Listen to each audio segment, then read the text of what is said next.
Mesdames et messieurs, bonjour et bienvenue dans cette édition spéciale du JT sur l'intelligent en point TV. Notre invité du jour est un homme politique. Il est député à l'Assemblée nationale de Côte d'Ivoire dans la circonscription de Diokwe, sous-préfecture et Guéyébli, commune et sous-préfecture depuis 2011. Avec lui, nous allons parler des élections législatives du 6 mars prochain. Chers téléspectateurs, je reçois pour vous aujourd'hui le député Ola Privard. Bonjour honorable. Bonjour monsieur Koné. Merci d'avoir répondu à notre invitation. C'est moi qui suis honoré. Alors comment vous allez? Ben, on se porte bien. Vous n'avez pas eu du mal à retrouver notre studio? Mais non, on n'a pas eu du mal parce que on a des repères. D'accord, merci. Alors on va parler des élections législatives qui sont prévues pour le 6 mars prochain. Vous êtes candidat pour la circonscription de Diokwe commune, Diokwe sous-préfecture et puis Guéyébli commune et sous-préfecture. Dites-nous en quoi est-ce que cette candidature en valait la peine? Ben, je voudrais avant tout propos remercier la direction de Totem Communication qui nous a lancé cette invitation pour venir nous exprimer. Saluer toute la direction, notamment le PDG, M. Alafé. Je voudrais saluer également toute l'équipe parce que je constate que vous êtes équipés. Et je constate aussi également que nous avons ici des jeunes pleins de talent et qui peuvent rivaliser avec les grands chefs du monde. Je voudrais vous dire merci. D'accord. Alors, revenons maintenant à votre question. Pourquoi être candidat? Nous sommes candidats parce que nous avons compris le message de nos populations. Nous savons ici également qu'être député, le poids, la responsabilité, et dans notre région comme Diokwe et Guéyébli, nous avons besoin d'un discours de paix. Nous avons besoin d'hommes qui peuvent apporter la paix et par le langage et par le comportement. Et nous pensons, les populations également nous ont demandé de continuer ce travail. Avant d'être candidat, je suis allé au village, j'ai demandé à tous mes parents est-ce que ça intéressait que je sois encore candidat. Donc c'est tout ensemble et ensemble que les villageois ont décidé que nous sommes candidats. D'autres même ont cotisé pour nous apporter leur soutien de façon symbolique. Et donc nous revenons, nous sommes candidats parce que nous avons été députés depuis 2011, aujourd'hui vice-président de l'Assemblée nationale, ensuite aujourd'hui député. Nous partons parce que nous pensons que notre région a besoin d'hommes et de femmes capables d'apporter la cohésion. C'est pourquoi nous répondons. Et vous pensez être cet homme-là? Justement, je pense que c'est pourquoi, je pense que modestement, nous sommes appelés à jouer ce rôle de par notre position. Vous comprenez qu'être indépendant, deux fois, être député en 2 mandats, et choisir un 3e mandat, être indépendant. Vous savez, il y a des gens aujourd'hui, quand vous les choisissez pour être candidat dans des régions, quel que soit leur nom, leur fonction de faire, vous prenez aujourd'hui même ce BIC que vous avez, vous dites c'est ce BIC-là que le parti a présenté, mais le BIC-là gagnera. Si vous dites que je dis que c'est... Donc vous voyez, il y a des gens que les partis font, et il y a des gens aussi également qui peuvent faire aussi les partis et qui peuvent se mettre au-dessus. Et donc nous pensons que modestement, nous avons les capacités, nous avons les moyens intellectuels, physiques, pour être candidat et en allant en tant qu'indépendant. D'accord. Ces élections vont voir la participation de presque toutes les sensibilités politiques, une première fois depuis 2011, je pense bien.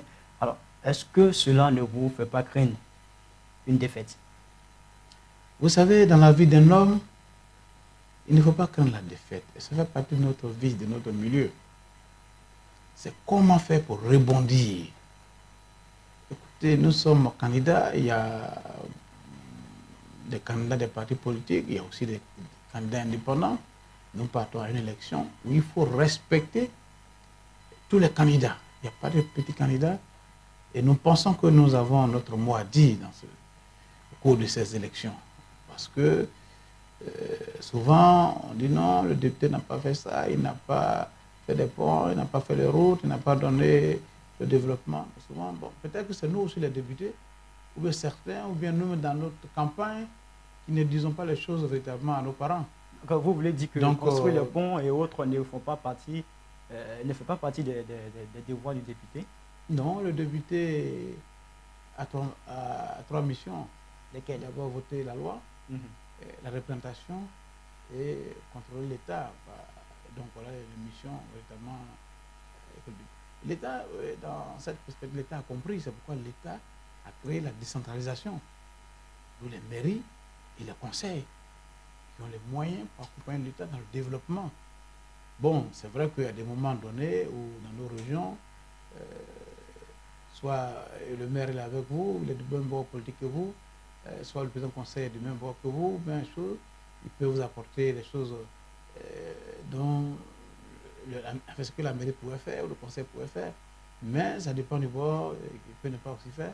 Et en cela, les députés que nous sommes, beaucoup d'entre nous essayent, par le canon d'adresse, appeler de l'aide pour vraiment cette réalisation puisse avoir lieu chez nous, et c'est ce que souvent les députés font.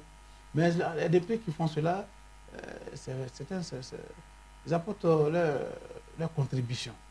Les contributions, parce qu'on est fils de ce département, on ne peut pas attendre tout de l'État. On ne peut pas attendre tout de l'État. Encore, des mairies, des conseils. Bon, donc, nous faisons l'effort aussi souvent, quand nous pouvons, en fonction du canon d'adresse que nous avons, nous appelons et souvent, Dieu nous aide à avoir ces réalisations. D'accord. Honorable, on vous entend parler, vous êtes confiant, vous êtes rassurant, vous êtes convaincu. Dites-nous, qu'est-ce qui fonde votre conviction? Vous savez, être député, il faut d'abord savoir pourquoi tu veux débuter. Est-ce que tu peux? Nous autres, nous sommes en contact permanent avec nos populations. Nous sommes en contact permanent avec nos populations. Et pendant les 10 ans de mandat que nous avons eu, nous sommes en contact permanent avec nos populations. Nous sillonnons, nous parcourons, nous apportons l'information, nous nous mettons dessus des chapelles politiques pour dire à nos parents, d'abord nous apportons, pour la région, une région comme le département comme Djokwe et Guéyebli, nous apportons beaucoup de messages de paix, de cohésion. Et nous assistons modestement en fonction des moyens que nous avons, nos parents. Et c'est ça la réalité souvent. Donc, on n'attend pas quelques jours des élections, à 1 an, 6 mois, pour venir faire de Vuvuzela. Et je ne suis pas un adepte de Vuvuzela. Vous parlez de qui en disant cela? Ben non, je ne parle de personne, mais j'ai dit simplement, je définis que moi, je ne suis pas un adepte de Vuvuzela. C'est pourquoi nous sommes très absents sur les réseaux sociaux, parce que chez nous, heureusement ou malheureusement, nos populations sur à peine 50% sont sur les réseaux. Non, mes populations sont au village, c'est la base. Et c'est ça. Mais nous savons également le rôle important aujourd'hui de la communication et des réseaux. Et c'est pourquoi, quand il est utile, je pèse bien mes mots, quand il est utile, nous venons et nous répondons à ce que nous faisons ce matin. D'accord. Ces élections, comme je l'ai dit, vont rassembler presque toutes les sensibilités politiques. Quel est le commentaire que vous pouvez faire à ce sujet? Mais vous voyez, c'est une bonne chose. C'est une bonne chose. Je félicite le gouvernement du Premier ministre Samuel Bakayoko qui a pesé de tout son poids sur l'institution de la République pour que les partis politiques se retrouvent. Et le dialogue a eu lieu. Et s'il y a ceux qui étaient absents au présidentiel viennent aux élections législatives, le président Fauboin nous a enseigné. Ça, c'est quand vous rentrez dans la vie politique aujourd'hui, le président Fauboin nous a toujours enseigné de ne jamais, jamais, jamais pratiquer la politique de la chaise vide. Je crois que ce message a été compris et beaucoup ont compris ça maintenant. Donc, nous sommes heureux de savoir que les Ivoiriens se retrouvent pour aller à ces élections.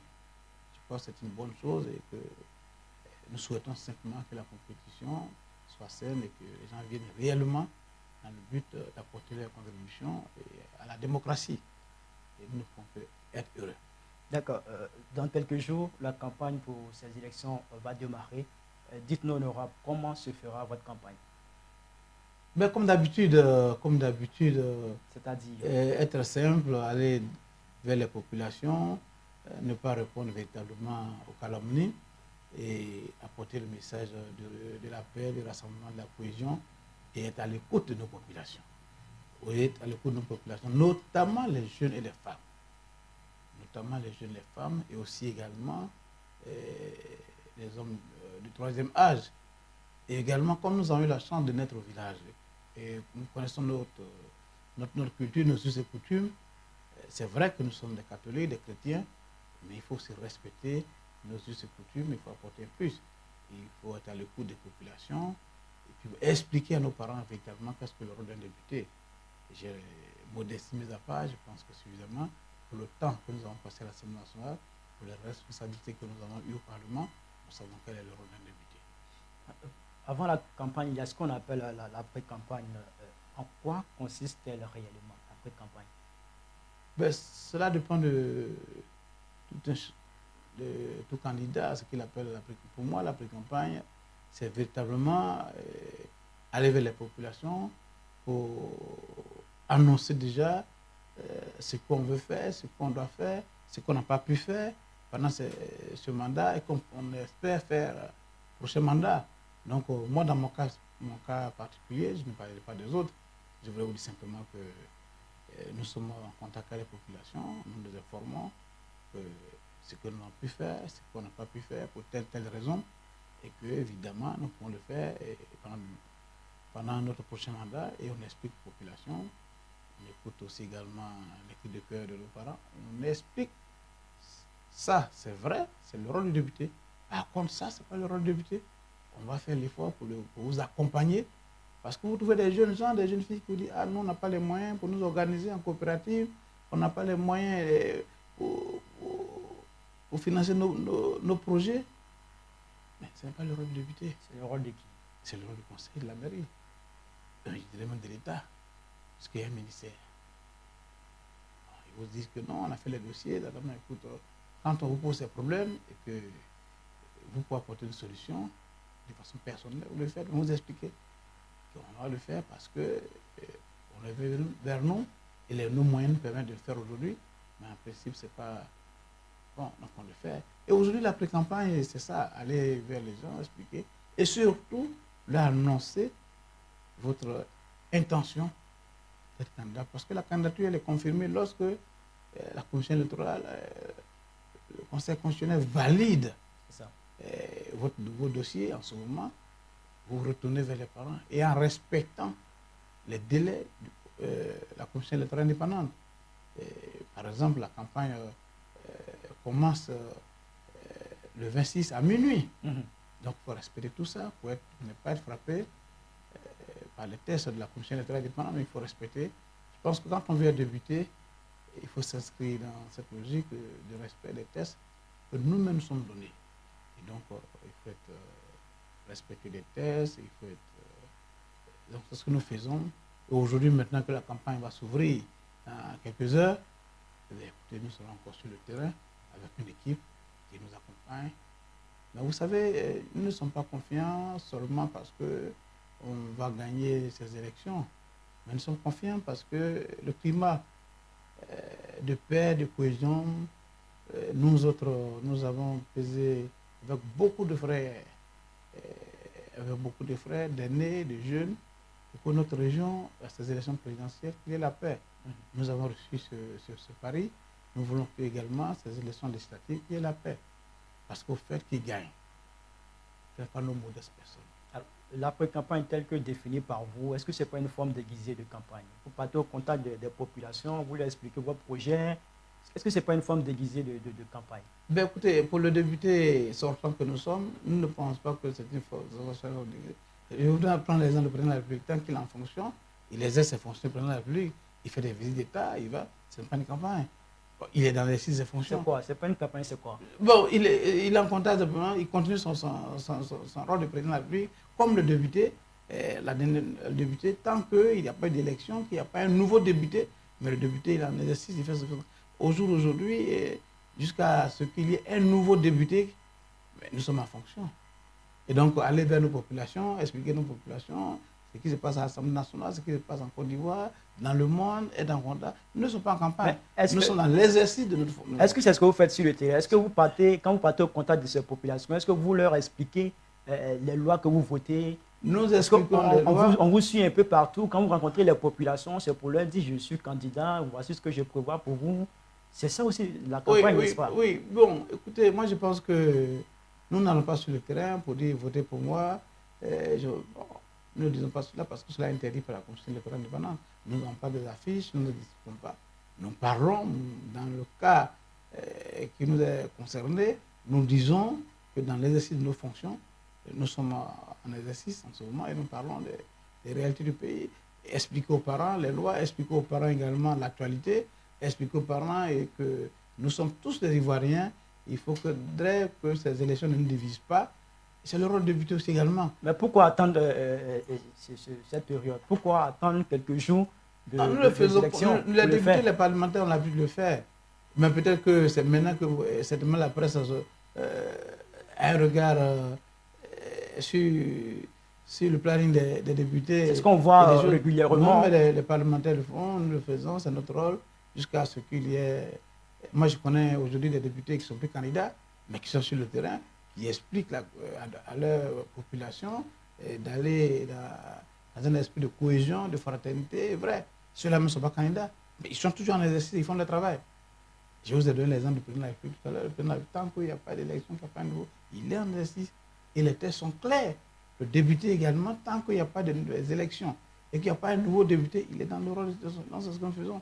Peut-être qu'aller poser la question à nos adversaires qui viennent, bon, c'est à ceux-là que vous posez la question, certainement, pourquoi certainement ils font la campagne? Nous ne faisons pas de campagne. Nous exerçons en tant que député, en exercice, et surtout, c'est ce que nous faisons. Donc, à vous entendre parler, vous distinguez la pré-campagne de la campagne. Dites-nous, c'est quoi la campagne? La campagne, c'est le moment où la commission électorale autorise et en ce moment, les candidats à la députation vont pour exposer leurs projets, ce qu'ils pensent faire pour les populations, expliquer le rôle du député, s'entretenir avec les populations, les besoins, et puis parler avec les populations, dire bon, moi je peux faire ça, je fais ça, je fais ça. Ben écoute, ça aussi, ce n'est pas du rôle du député, je ne peux pas le faire. Mais cependant, on peut voir comment on peut voir le maire, le président, bien le gouvernement, pour qu'on puisse vous apporter rapidement l'aide, la demande. Donc c'est ça. Là, il faut expliquer réellement et dire la vérité à nos populations et ce que nous faisons. Moi, je voudrais vous dire que chez nous, dans notre département de Biokwe, pour l'heure, le message est 5 sur 5, il n'y a pas de polémique inutile, parce qu'après tout, nous sommes des frères. Il n'y a pas quelqu'un qui vient de la Chine et qui vient candidat à la députation. Nous sommes tous des frères et sœurs. Donc, nous avons une seule ambition, voir notre département émerger et voir nos populations, nos cadres se réunir, être unifiés pour aller vraiment vers le développement. Parce que nous avons connu malheureusement beaucoup de retard à nos divisions. Pour cette sélection, il y aura le RHDP qui sera en phase de fou. Et le RHDP est déterminé à rafler le maximum de sièges pour pouvoir mettre en œuvre son projet de société. Est-ce que le député que vous êtes est toujours confiant? Vous ne craignez pas cette machine en griffe du RHDP, comme le dit régulièrement son directeur exécutif, M. Adama Bitogo? Ben, M. Adama Bitogo, le directeur exécutif du RHDP, est dans son rôle. Donnez-moi le nom d'un entraîneur qui va jouer une compétition, un match de football, et qui vous dira que mon équipe va perdre demain. Donnez-moi le nom de cet entraîneur. Donc Bitogo, en tant qu'entraîneur du RADP, il est dans son rôle.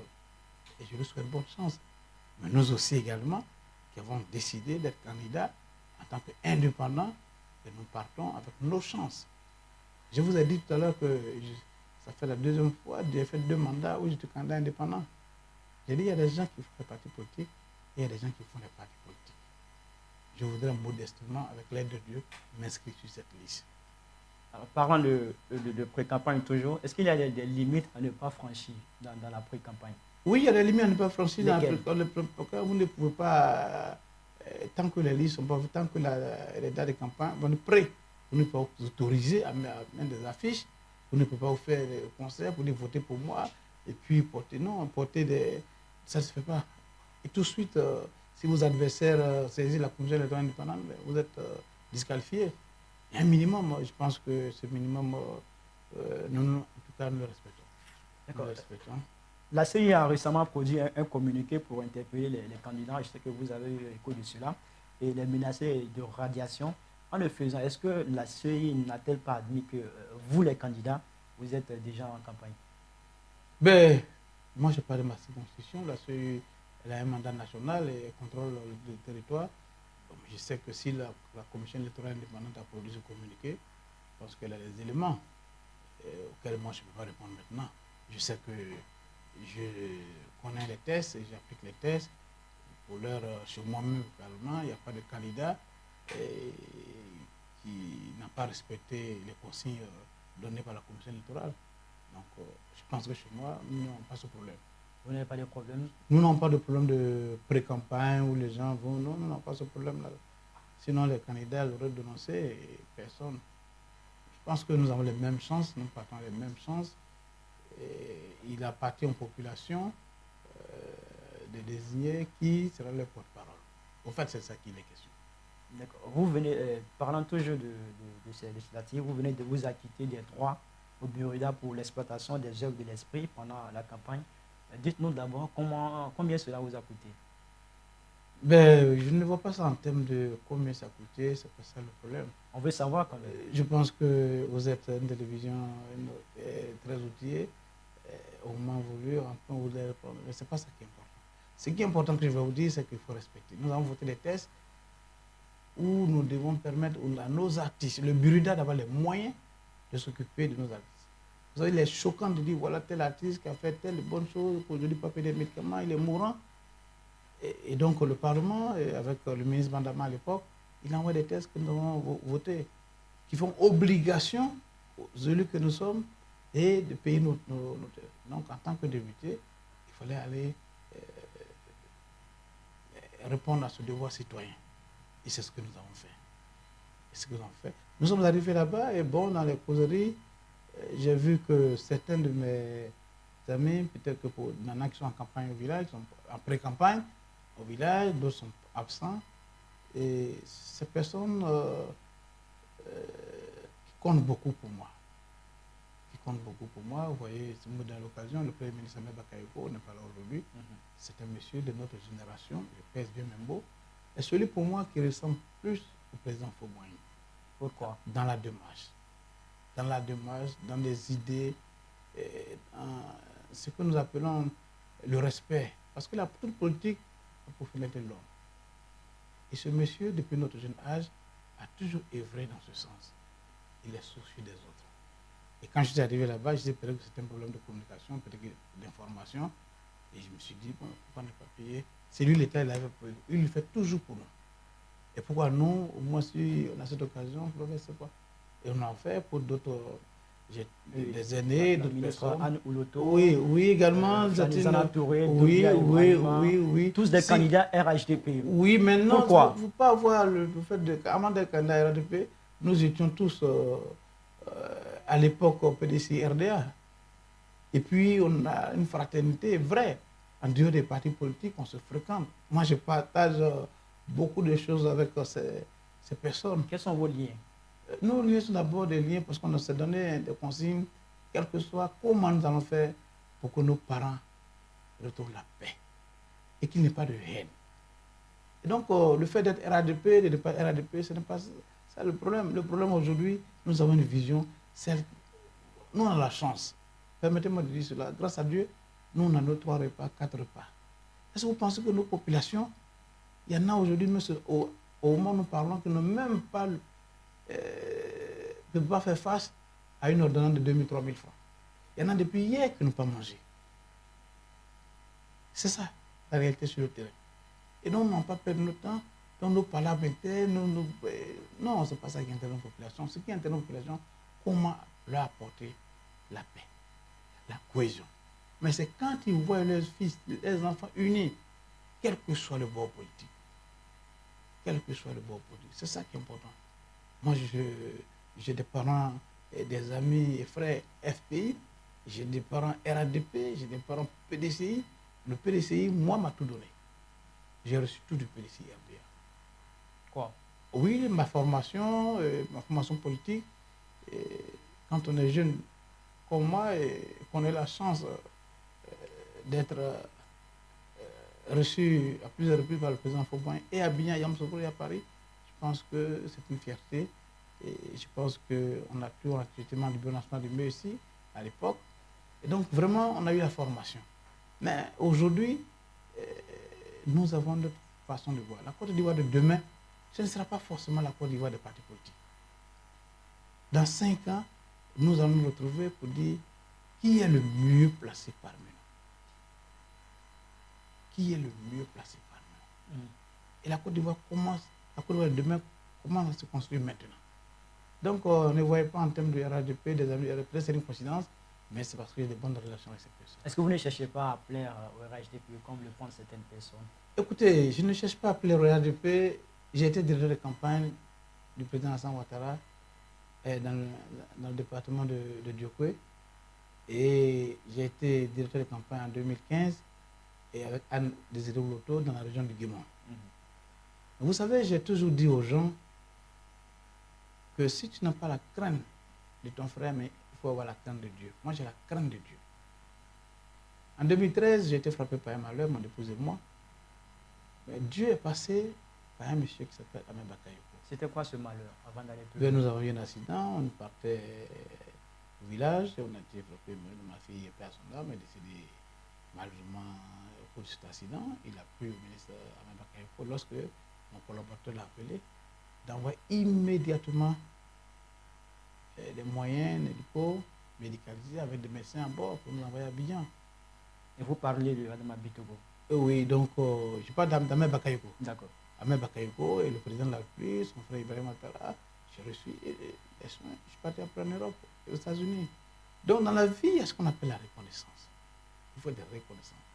Parce que la reconnaissance est source de bénédiction. Il ne faut pas faire la politique politicienne. Non. J'ai accepté d'être directeur de campagne du président Hassan Ouattara en 2015. J'ai accepté également d'être directeur de campagne en 2020. Et quand on a fini les élections, j'ai dit, bon, je suis indépendant. Je suis indépendant, je suis reconnu de ma carrière indépendant. Pourquoi? Parce que pour moi, l'heure n'a pas sonné d'aller dans les partis politiques. J'ai besoin de rassembler encore mes parents. Et l'appel est encore fragile chez moi.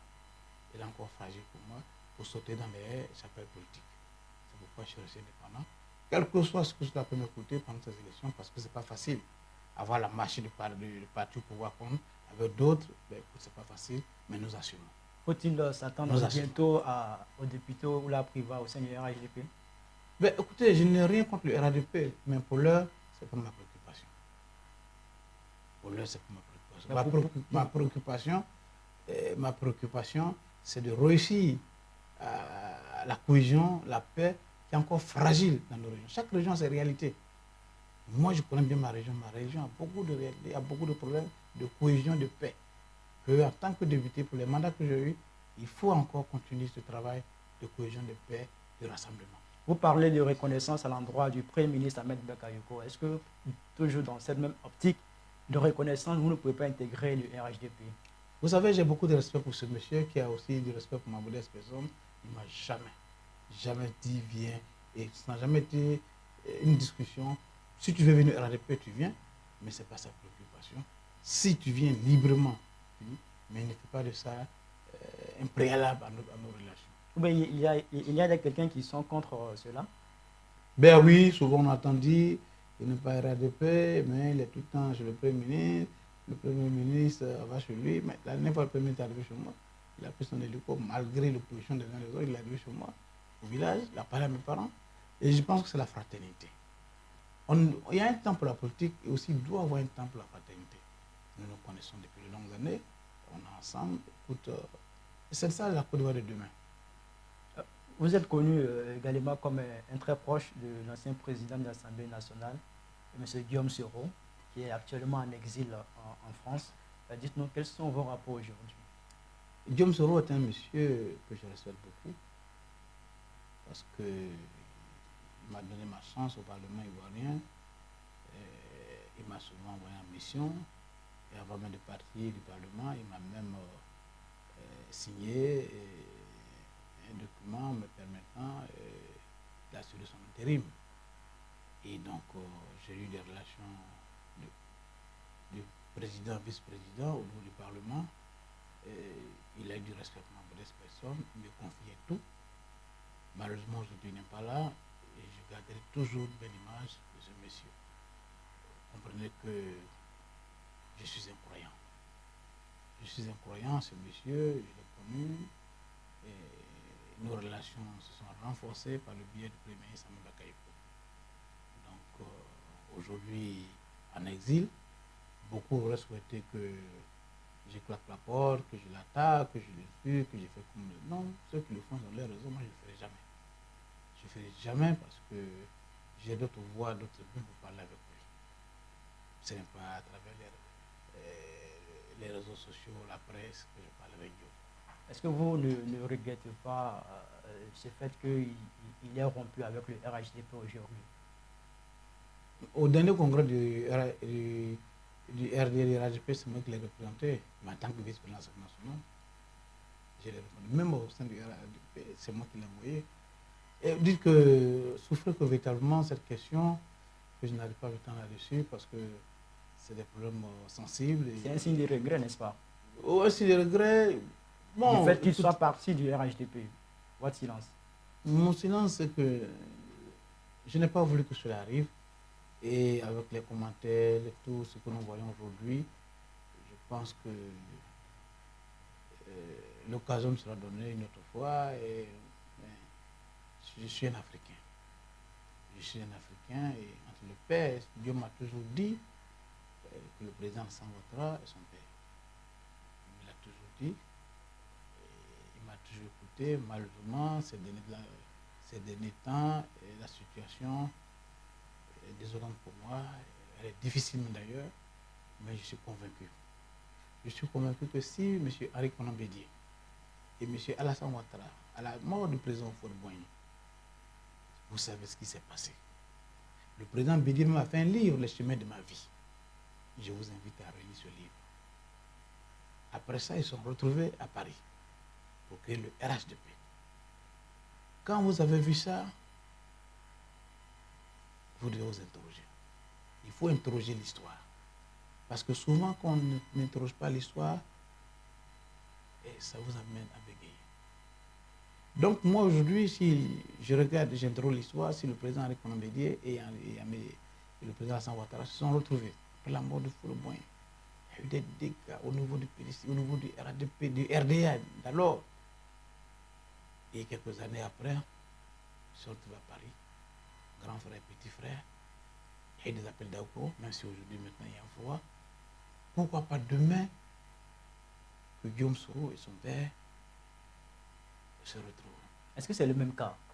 Ce n'est pas le même cas, mais moi j'ai confiance. Je suis un croyant. Et Dieu réussit toujours.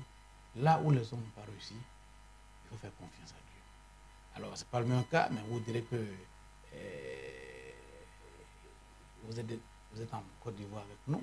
Vous avez vu, au décès du président Faure-Boigny, et c'est en 1993, ça ne parle pas de 46. Ça ne parle pas de 46, nous sommes là, nous sommes témoins. Moi qui vous parle, je sais de quoi je parle aussi également. Et après ça, il y a eu le livre, Les chemins de ma vie. Mais malgré tout ça, il y a eu des mandats. Il y a eu des mandats. Mais aujourd'hui, ils sont retrouvés. Après, il y a eu l'appel de Daoukro, où le président Kakabe était, le ministre Kakabe à l'époque. Il y a eu ça, et les gens sont retrouvés. Donc moi, je vois, quand on est croyant, quand on est chrétien, qu'un jour, le fils et son père se retrouvent. Selon vous, qui doit faire ce premier pas entre le fils et le père? Écoutez, nous sommes des Africains et vous savez que je suis un Africain, je suis un Ivoirien. Donc, Dieu me connaît ma position. Un fils ne peut jamais avoir raison sur son père. Donc Dieu m'a eu tort dans cette histoire. Je ne dis pas que Dieu m'a eu tort dans cette histoire, mais je dis simplement que chez nous, ici en Afrique, un enfant peut jamais avoir raison sur son grand frère, à propos de raison sur son père. Et le père reste le père. Et Guillaume est un homme qui a besoin du respect des uns. Nous avons besoin Guillaume a besoin qu'on reconnaisse ce qu'il a fait dans son temps pour son pays, mais également, il doit comprendre que c'est un système. C'est un système auquel il a appartenu et qu'aujourd'hui, le plus grand regret que j'ai, c'est qu'il y a des problèmes dont on ne doit pas parler sur les réseaux sociaux et tout. Mais je sais que Dieu, qui est capable de régler tous les problèmes, Dieu fera un jour que le Fils et son Père se retrouvent pour le bonheur de nous autres, de tout le monde. Parce que Guillaume, c'est un fils de la Côte d'Ivoire. Alors, retrouvailles entre Ouattara et puis Guillaume Soro, on peut parler de réconciliation de ces deux personnes. On va parler de réconciliation au niveau national en Côte d'Ivoire. Est-ce que vous pensez que la Côte d'Ivoire est un pays réconcilié aujourd'hui? Vous savez, la réconciliation n'est pas un gala à l'hôtel Ivoire. On dit que le gala démarre à 20h et à 1h du matin, c'est fini. Non, la réconciliation, c'est tous les jours. C'est tous les jours, on a commencé. Il faut que chacun dans ses propos, dans son comportement. Ce n'est pas seulement une affaire du gouvernement, c'est une affaire de tout un Ivoirien. Avoir la mesure dans nos propos. Et donc, je pense que il est aussi bon de dire, quand on voit aujourd'hui la participation des partis politiques dans ces élections, nous pouvons dire que c'est un bon début. C'est un bon début et qu'il y a de l'espoir. Il y a de l'espoir et le ministre de la Réconciliation, il travaille. Il travaille et le gouvernement, c'est pas facile, mais il réussira. Si chacun de nous accepte d'accorder son soutien au ministre Kakabé, je pense qu'il y a espoir. Au-delà de ce soutien qu'on doit apporter au ministre Kakabé, qu'est-ce qu'il faut pour réconcilier les Ivoiriens véritablement? Mais ce qu'il faut pour réconcilier les Ivoiriens, c'est la vérité. C'est la vérité, rien que la vérité. Et dire que la Côte d'Ivoire est une et indivisible. Qu'on soit du nord, du centre, du sud, de l'est, nous sommes tous des enfants du pays. Et que par conséquent, nous ne devions pas voir nos frères d'ailleurs comme des ennemis, des envahisseurs. Non. Il faut regarder qu'aujourd'hui, prenez l'exemple sur les États-Unis. Les États-Unis d'Amérique, la Côte d'Ivoire, par la politique du président Foumoyen, a fait qu'aujourd'hui la Côte d'Ivoire est une nation mais qui a accepté tous les frères de la sous-région, qui ont aussi également apporté beaucoup. Parce que quand on voit le chemin des faits, quand on voit les réalisations, il y a aussi beaucoup de nos frères de la sous-région qui ont contribué à notre développement. Il ne faut pas aussi l'oublier. Pas aussi l'oublier, mais je pense que c'est ensemble, dans l'honnêteté, la franchise et le pardon, qu'il faut vraiment aller à cette réconciliation avec tout le monde. Vous parlez de dire la vérité. À votre avis, qui n'a pas encore dit la vérité jusqu'à présent pour qu'on soit à ce stade-là? Qui n'a pas encore dit la vérité? Qui doit dire la vérité? Mais écoutez, je pense que chacun de nous considère que ce que Pierre a dit, de son parti politique a dit, c'est que la vérité. Je ne veux pas créer des polémiques. Quand nos frères d'autres partis disent qu'il y avait un contrat entre eux et puis le président Alassane Ouattara pour dire que... Là, vous parlez du PDCI. Oui, que c'est leur tour et que l'autre, bon, nous ne sommes pas présents. Il n'y a que ceux-là qui peuvent nous dire la vérité. Moi, je n'étais pas présent, vous non plus. Il y a beaucoup de choses comme ça. Mais je pense qu'il faudrait l'intérêt de la Côte d'Ivoire. Il faudrait l'intérêt de la Côte d'Ivoire. Il y a des élections, elles sont terminées. Et le fait que le président Henri Konan Bédié, que je voudrais saluer, a répondu à l'appel du président Alassane Ouattara au Golfe, ça veut tout dire. Il a répondu à l'appel du président de la République, qui a attendu les résultats de la Commission électorale indépendante, qui a attendu les résultats du Conseil constitutionnel avant d'inviter son aîné au Golfe et qui a répondu favorablement. Ça veut tout dire. Et aujourd'hui, les élections législatives ont bel et bien lieu et avec la participation des uns et des autres. Donc, on ne peut qu'encourager cela. Ces élections sont prévues pour le 6 mars, comme je l'ai dit, et puis la campagne démarre le 26 pour prendre fin le 4 mars prochain. Quel est le message de paix que vous avez à lancer à l'endroit des populations? Moi, j'ai souvent dit à mes populations que nous autres, on a vu la guerre en direct. Les autres ont vu la guerre à la télévision, comme dans les films. On n'a pas le même regard. On n'a pas le même regard. C'est pourquoi, à chaque fois que l'occasion m'est donnée de sillonner ces villages, c'est le langage que je retiens. Vous savez, chez nous, il y a beaucoup de Malinquais, beaucoup de Baoulés, beaucoup de la CDAO. Et il faut réussir à parler aux uns et aux autres pour qu'il y ait la paix. tantôt, on vous dit non, les Baoulés veulent attaquer les Sénoufos veulent attaquer les Guérés veulent attaquer, non, souvent c'est des rumeurs. C'est vrai que ce problème, il est récurrent à l'Ouest là-bas. Oui, ben écoute, la dernière fois on était là-bas pour les problèmes de Dozo et tout ça, à tout moment. C'est pourquoi, c'est pour ces raisons que nous autres, nous avons décidé d'être indépendants. Est-ce que ce n'est pas vous qui manipulez les populations là-bas? Non, vous, les politiques? Non, on ne peut pas. Je ne pense pas qu'un homme politique digne de ce nom puisse jouer ce rôle.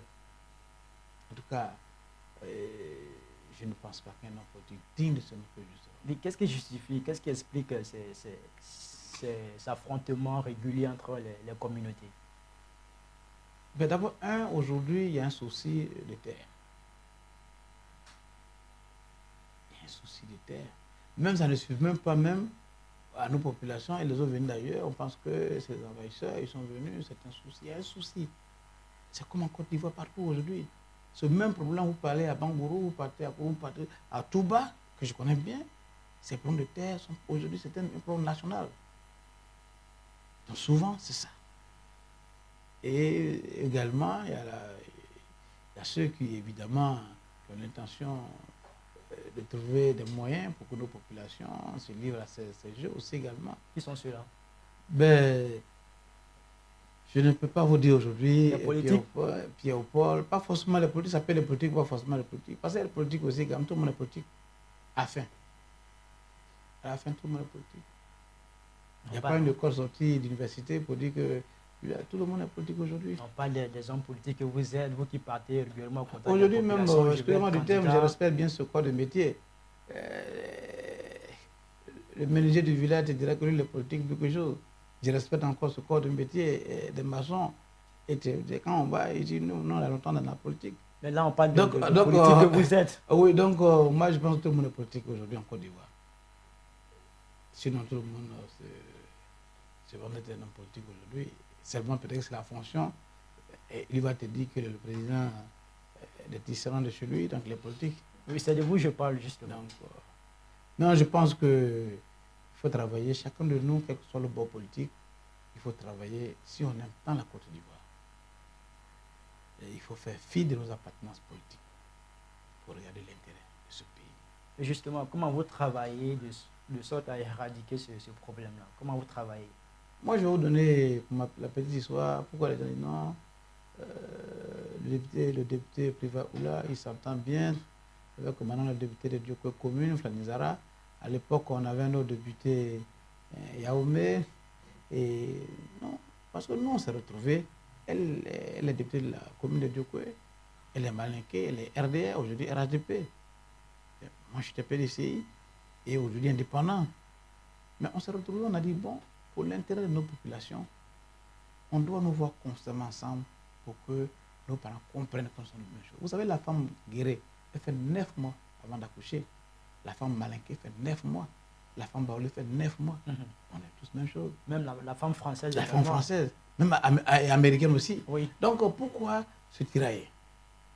Et donc, c'est l'une des raisons qui veut qu'on soit constamment ensemble. Maintenant, quand les chapelles politiques arrivent, chacun va sa chapelle politique. Alors, pour dire que véritablement, et puis les élections qui arrivent, il faut savoir si tu as gagné. Bon, si tu n'as pas gagné aussi également, écoute, reconnaître les institutions, et puis bon, dire que peut-être que demain, je ferai mieux, ou même quand je me retire, bien bon. Non, il ne faut pas être obnubilé pour dire que je gagne, ou je gagne. Non. Quand tu vas à ces rencontres, ces élections, et tu vas avec des hommes et des femmes, et aussi, quand des projets, il faut avoir du respect pour ces candidats. Et moi, je respecte le candidat. Dès l'instant que quelqu'un dit qu'il est candidat, il faut avoir du respect pour lui. Et je le respecte mes candidats. Et vous allez respecter également les résultats, même si vous n'êtes pas élu? Je pense que ça va vous surprendre, mais également, grâce à Dieu, je suis préparé tous les cas de figure. Élu, je rendrai gloire au Seigneur. Pas élu, je rendrai gloire au Seigneur. Parce que Dieu sait pourquoi il a décidé que je sois élu, bien qu'il décide que je ne sois pas élu. Ça ne sert à rien de faire des paroles, de créer encore d'autres problèmes. Donc, je vais à ces élections confiant, parce que je vais avec les deux résultats, où tu es élu, ou tu n'es pas élu. Mais celui qui sera élu demain, je souhaite évidemment que ce soit moi, pour continuer l'œuvre qu'on a. Mais si quelqu'un d'autre arrive, ce n'est pas un Chinois, ce n'est pas un Américain, c'est un fils de Diokoé qui vient. Et donc, il faut être modestement, faut pas, le moi n'a pas sa place. J'ai fait pour moi, d'autres viendront aussi également. Donc, il faut vraiment... Mais ce qui est important, je le dis, je le répète, à un moment donné, sortons de notre appel politique pour regarder l'intérêt de la nation, l'intérêt du peuple. Et moi, c'est ce qui me préoccupe. Vous étiez PDCI. Le PDCI a lancé un appel à la désobéissance civile durant les élections présidentielles. Qu'est-ce que vous en pensez? Ben, j'avais déjà, avant ces mots d'ordre du PDCI, moi-même j'avais déjà pris du recul. Je suis à jour de mes cotisations, mais je suis pris du recul parce que je ne suis plus membre des instances du parti. J'ai ma carte de Saint-Militant. Donc je ne suis pas membre du parti, je ne suis pas dans les organes de décision. Et donc je suis indépendant et donc j'ai d'autres. Donc ce qui ne m'a pas permis de suivre le mot d'ordre, qu'est-ce qu'ils ont dit. Parce qu'à mon âge, quand même, je m'excuse, modestie mise à part, mais il n'y a pas de raison que d'autres puissent voir et puis d'autres soient à leur place. Ça a été mal pensé de la part du PDCI, c'est ce que vous voulez dire? Je dis que les premières leçons, quand vous arrivez au PDCI, qu'on vous enseigne, c'est de ne jamais pratiquer la politique de la chaise vide. Donc le PDCI a mal agi en fait. Je dis que les premières leçons qu'on vous enseigne au PDCI de Fouboigny, c'est de ne jamais pratiquer la politique de la chaise vide. Donc le PDCI de Henri Konad Bédié a mal agi. Je ne le dis pas, mais je vous rappelle simplement que le président Fouboigny nous a enseigné de ne jamais pratiquer la politique de la chaise vide. Tirez les leçons. D'accord, on vous comprend. Le président du PDCI actuel a mal agi en faisant l'appel à la désobéissance civile. Je n'affirme pas cela. Je vous rappelle simplement, quand on va au PDCI RDA, les premières leçons qu'on vous enseigne, c'est de ne jamais pratiquer la politique de la chaise vide. Et le président Fouboigny, vous savez, je vais profiter de l'occasion. Le PDCI l'a pratiqué. Je vais profiter de votre occasion pour dire, vous savez, beaucoup d'hommes politiques disent qu'il faut, tous les jours, il faut. Mais il y a plusieurs catégories d'hommes qui partagent au Fouboigny. Il y a des gens qui partagent au Fouboigny pour chercher l'argent. Il y a des gens qui partagent au Fouboigny pour faire la délation. Il y a des gens qui partagent au Fouboigny pour apprendre véritablement la politique. Et ceux-là, nous les connaissons. Mais des gens qui étaient emmenés par les postes. Et donc, quand vous avez les cas de droit, il y en a qui étaient allés vraiment pour faire la politique et qui ont pris la politique pour le Fouboigny, pour le président Fouboigny. Ils sont des vrais politiciens. Qu'il faut former vraiment. Beaucoup étaient emmenés par l'argent, par la délation, par les postes. Donc, ce qui fait que ceux-là étaient souvent absents au cours du président Fouboigny. Sinon, s'ils étaient tous présents au cours du président Fouboigny, ils n'allaient jamais pratiquer. Le président Fouboigny a dit, c'est première leçon de ne jamais pratiquer la politique de la chaise vide. Alors, on vous souhaite bon retour chez vous. Merci. Bonne chance. Merci. Bonne chance également à tous nos téléspectateurs. Merci à vous de nous avoir suivis. Et toute l'équipe de production se joint à moi pour saluer votre fidélité à l'intelligent.tv. On se retrouve très prochainement pour une autre émission. D'ici là, portez-vous bien. Je vous aime plus que moi-même, même moins que Dieu. À bientôt.